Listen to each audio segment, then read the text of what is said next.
شب برات کی آمد ہے۔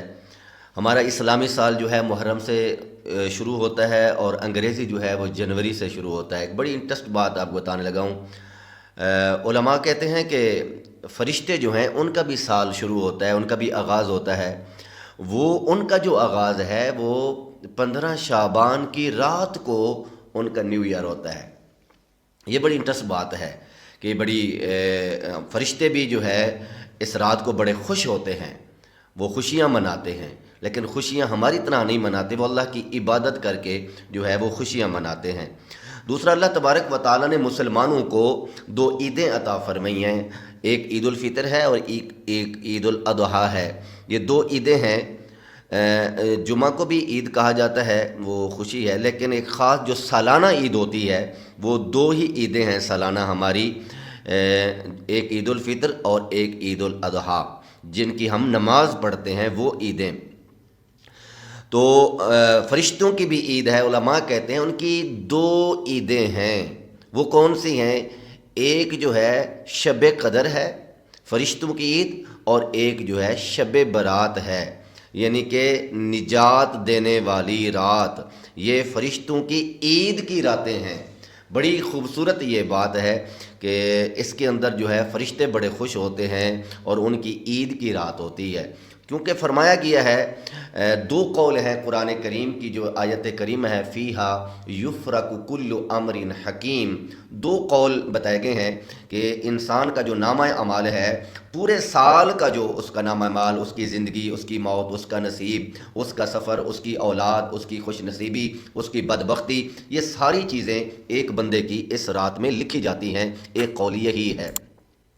اور اس رات کو کوئی لوگ شادی میں ہوتے ہیں، کوئی برات میں ہے، کوئی ولیمے میں ہے، کوئی کسی فنکشن میں ہے، کوئی سفر میں ہے، کوئی کہیں ہے۔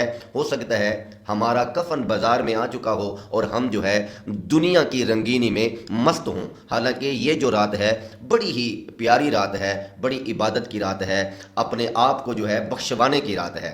اچھا، لیلۃ القدر کو چھپا دیا ہوا ہے، یعنی کہ آخری عشرہ جو ہوتا ہے اس کے اندر فرمایا گیا کہ 21 کو، 23 کو، 25 کو، 27 کو، 29 کو، آخری 10 راتوں میں جو راتیں ہوتی ہیں، ان 10 راتوں میں سے 5 راتوں میں سے جو ہے آپ تلاش کریں کہ شب قدر کون سی ہے۔ پرفیکٹ نہیں بتایا گیا، ان میں سے کوئی ہو سکتی ہے، لیکن شب برات کی یہ خصوصیت ہے کہ یہ بتا دیا گیا، اعلان کر دیا گیا کہ شب برات 15 کی ہوتی ہے۔ اور آپ جو ہے حدیث پاک میں آتا ہے کہ یہ جو رات ہے اس میں اللہ تبارک و تعالی خود اپنی جو شان کے لائق آواز دیتا ہے کہ کوئی مانگنے والا ہے تو آ جائے۔ بلکہ حضرت محمد بن ادریس امام شافعی رحمۃ اللہ تعالیٰ علیہ انہیں لکھا ہے کچھ راتیں ایسی ہیں، اور شیخ عبد القادر جیلانی رحمۃ اللہ تعالیٰ علیہ نے بھی لکھا ہے کہ 5 راتیں ایسی ہیں ان میں دعائیں قبول ہوتی ہیں۔ ان میں ایک رات جو ہے شب قدر کی رات ہے، ان میں جمعرات کی رات ہے، یکم رجب کی رات بتائی گئی ہے، اور اس کے اندر جو ہے عید الفطر کی رات ہو گئی، اور شب برات کی جو رات ہے اس میں دعائیں قبول ہوتی ہیں۔ جو بندہ چاہتا ہے کہ اولاد نہیں ہے وہ اس رات کو دعا مانگے، جو بندہ چاہتا ہے میں بیمار ہوں مجھے صحت چاہیے، وہ اس رات اللہ کی بارگاہ میں اللہ سے التجا کر کے یہ دعا مانگے۔ روزگار نہیں ہے، کاروبار میں بندش ہے، پریشان ہوں، وہ اس رات کو دعا مانگے۔ جس کے دل کو سکون نہیں مل رہا وہ اس رات کو دعا مانگے۔ جس کی بیٹی بیٹے کا رشتہ نہیں ہو رہا وہ اس رات کو دعا مانگے۔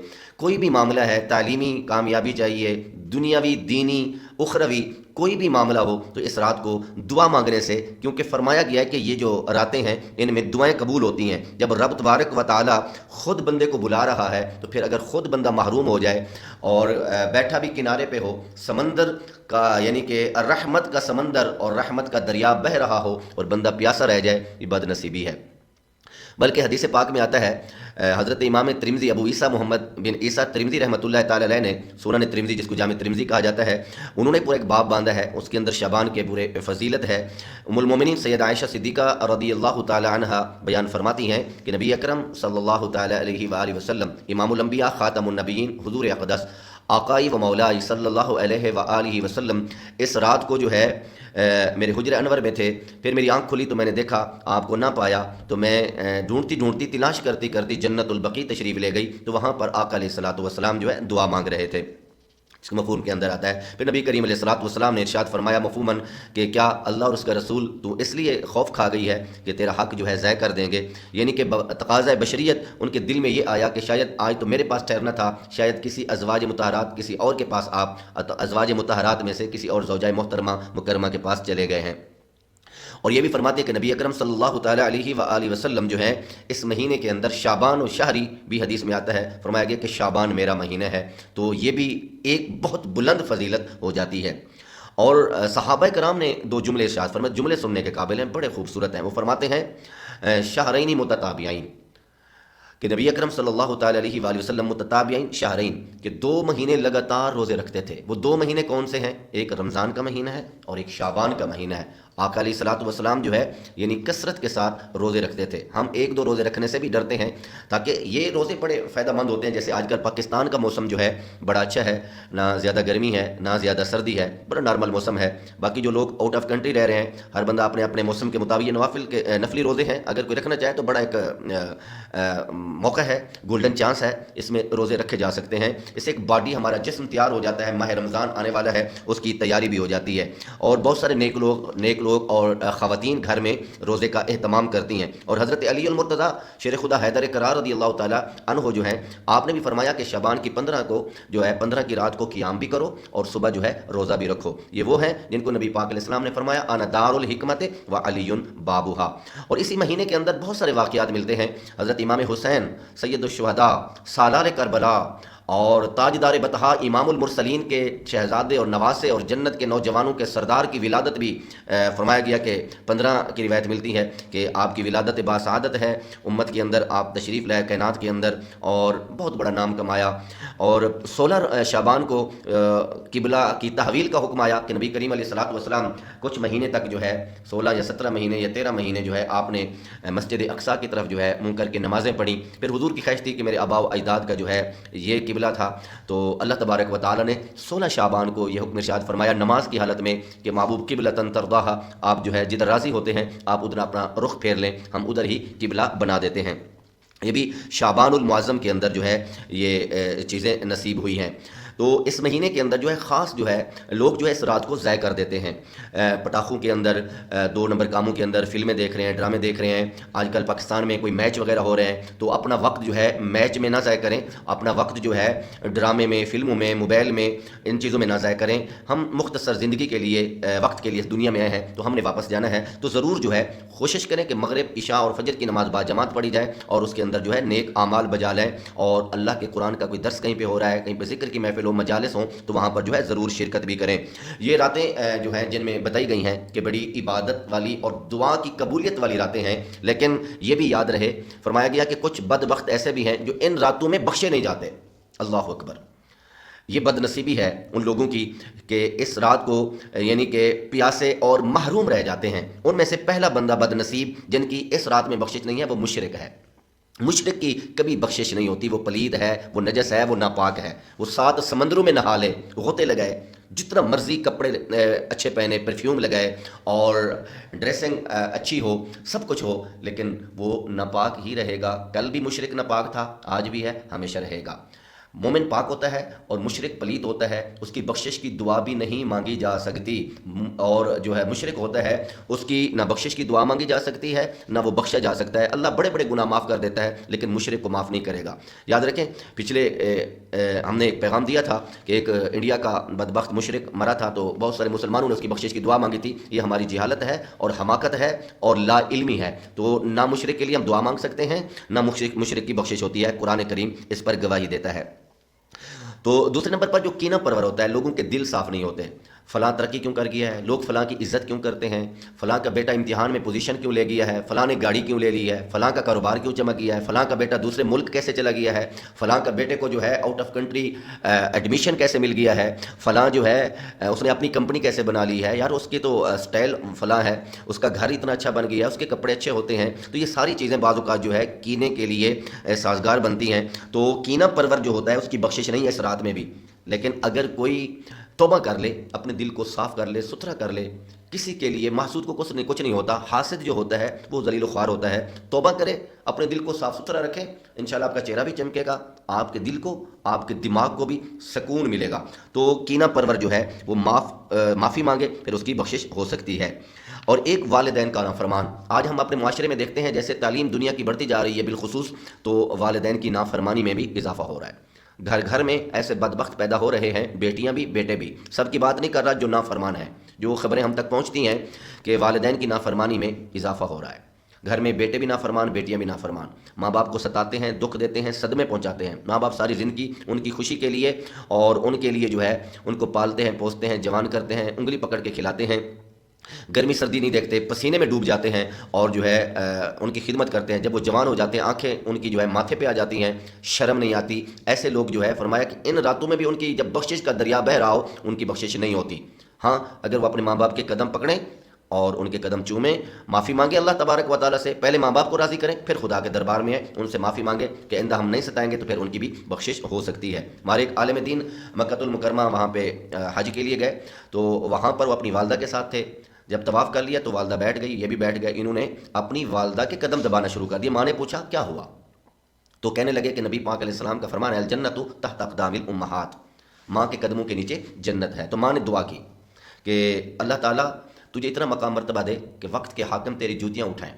وقت گزرا تو یہ ایک مسجد میں گئے، تو وہاں پر انہوں نے بیان کیا. بیان بڑا اچھا تھا. نواب صادق بہاولپور والا وہ موجود تھا. جب واپس باہر نکلنے لگے تو نواب صادق نے جوتی اٹھا لی. عالم دین کی جوتیاں رکھنے لگے تو بہت سارے اس کے جو تھے وزیر تھے، نواب صادق کے خادم تھے، غلام تھے، نوکر چاکر تھے. انہوں نے کہا جی جوتے ہمیں دے دیں، سردار جی ہمیں دے دیں، نواب صاحب جوتے ہمیں دے دیں. تو عالم نے کہا اس نے اپنی مرضی سے نہیں اٹھائی، میری ماں کی دعاؤں سے اس نے اٹھائی ہیں، اس کو اٹھانے دو. ماں باپ کی دعائیں رنگ لاتی ہیں. اگر کوئی دنیا آخرت میں کامیاب ہونا چاہتا ہے، بہت بڑا وظیفہ ہے. لوگ پیروں کی کاریں چومتے ہیں، ہاتھ چومتے ہیں، کپڑے چومتے ہیں، گاڑیاں چومتے ہیں علماء کے. ٹھیک ہے، آپ کی محبت ہے، عقیدت ہے، لیکن والدین کو اگنور کرتے ہیں اور والدین کو دکھ پہنچاتے ہیں. تو ایسے لوگ کبھی ترقی نہیں کر سکتے، دل کا سکون نہیں پا سکتے. اگر کسی طریقے سے کر بھی گئے لیکن سکون نہیں ملے گا. اور پھر دنیا میں وہ دیکھیں گے یہ ایسا گناہ ہے والدین کو ستانے والا، وہ اپنی اولاد میں دیکھیں گے کہ ان کی اولاد بھی ان کو یہی چھتر مارے گی. تو والدین کا نافرمان جو ہے نہیں بخشا جاتا. اگر ماں باپ کو راضی کر لے، خوش کر لے، تو پھر اللہ تعالیٰ بھی معاف کر دیتا ہے. ایک اور بد نصیب جس کی بخشش نہیں ہے، قاطع رحم، رشتے تعلق توڑنے والا. بہت سارے لوگ آج بہنوں سے رشتہ ختم کر کے بیٹھے ہیں، بھائیوں سے، رشتہ داروں سے، قریبیوں سے. میرا مرنا جینا ختم ہے تیرے نال جی، میں تیرا منہ نہیں ویکھاں گا، میں تیرے جنازے تے نہیں آواں گا، میں تیری خوشی تے نہیں آواں گا.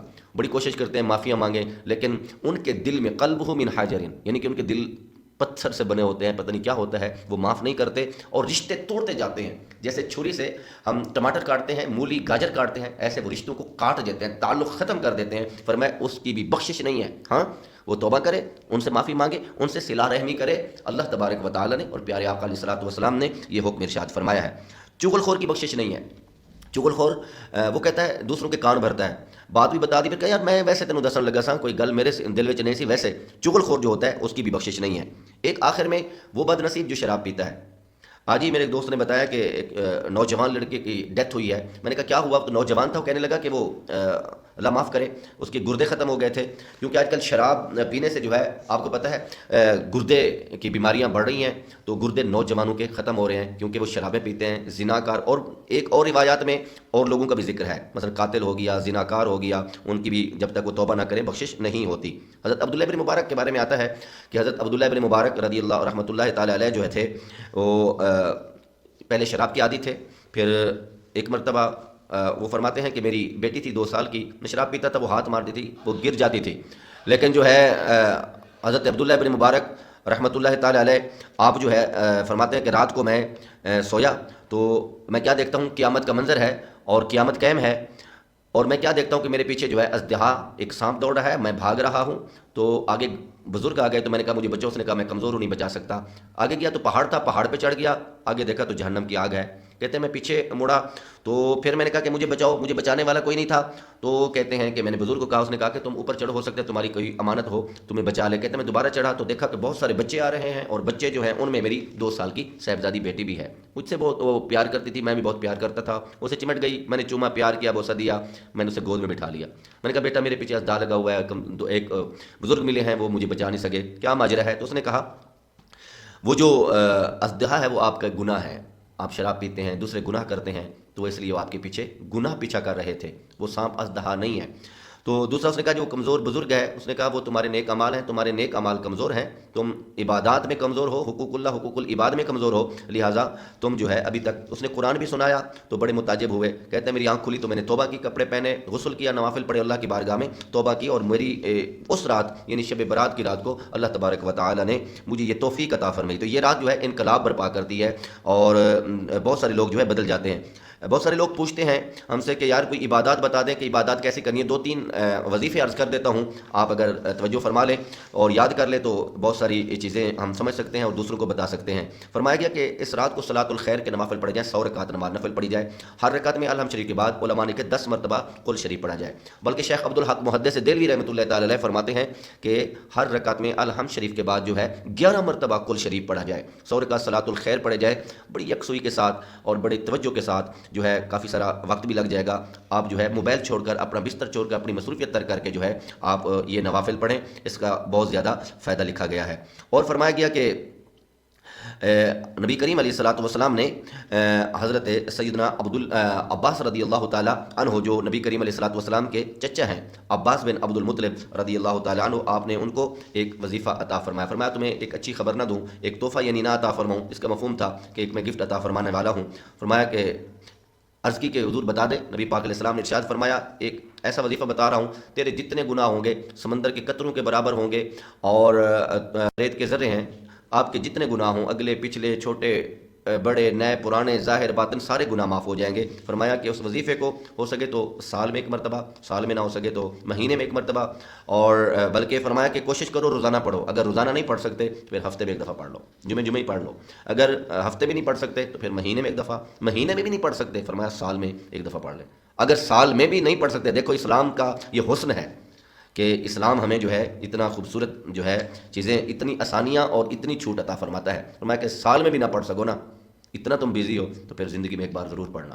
عرض کی حضور وہ کون سا وظیفہ؟ فرمایا کہ 4 رکعت نماز نفل پڑھو، اور اس کے اندر فرمایا کہ جب قرات وغیرہ کر لو، نیت کرتے ہیں، اور نیت کے بعد جو ہے آپ کی مسجد کے امام صاحب سارا طریقہ بتا دیتے ہیں کہ سبحانک اللہم کے بعد جو ہے 15 مرتبہ سبحان اللہ والحمد للہ ولا الہ الا اللہ واللہ اکبر۔ ہم سارا طریقہ بتائیں تو ویڈیو لمبی ہو جائے گی، لیکن اس کے بعد جو 300 مرتبہ جو ہے سبحان اللہ والحمد للہ ولا الہ الا اللہ واللہ اکبر پڑھتے ہیں، یعنی 4 رکعت میں۔ تو فرمایا کہ یہ جو ہے نوافل پڑھنے سے جو ہے اللہ تعالیٰ سمندر کی جھاگ کے برابر بھی گناہ ہوں تو معاف فرما دیتے ہیں۔ پھر آخر میں ایک وظیفہ اور بتا دیتا ہوں، سورۃ یاسین کا وظیفہ۔ علماء نے لکھا ہے کہ یہ مجرب ہے کہ جو بندہ یہ نوافل وغیرہ پڑھ لے، عبادات کر کے سورۃ یاسین ایک مرتبہ پڑھے تو اللہ تبارک و تعالیٰ کی بارگاہ میں یاسین شریف پڑھنے کے بعد دعا مانگے کہ یا اللہ میری روزی میں برکت عطا فرما، تو اللہ تعالیٰ پورے سال میں اس کی روزی کے لیے غیب سے اسباب مہیا فرما کے اس کی روزی میں برکت عطا فرمائے گا۔ پھر سورۃ یاسین پڑھے اور اللہ تبارک و تعالیٰ کی بارگاہ میں دعا کرے اور گناہوں کی معافی مانگے تو اللہ تعالیٰ اس کے گناہوں کو معاف فرما دے گا۔ پھر تیسری مرتبہ سورۃ یاسین پڑھے اور اللہ کی بارگاہ میں دعا مانگے کہ یا اللہ مجھے اپنی رضا سے جنت عطا فرما، تو اللہ تبارک و تعالیٰ اس کو جنت کی دولت سے بھی مالا مال فرما دے گا۔ یہ ہم نے کچھ باتیں بتائی ہیں، یہ ٹاپک بڑا وسیع اور لمبا ہے، امید ہے کہ آپ کو باتیں سمجھ آ گئی ہوں گی۔ آپ اس کو بار بار سن کے یاد کر سکتے ہیں، لکھ سکتے ہیں، اور اپنے دوستوں کو، ساتھیوں کو، اگر آپ کو اس چینل سے فائدہ ہو رہا ہے اور آپ اس سے فائدہ اٹھاتے ہیں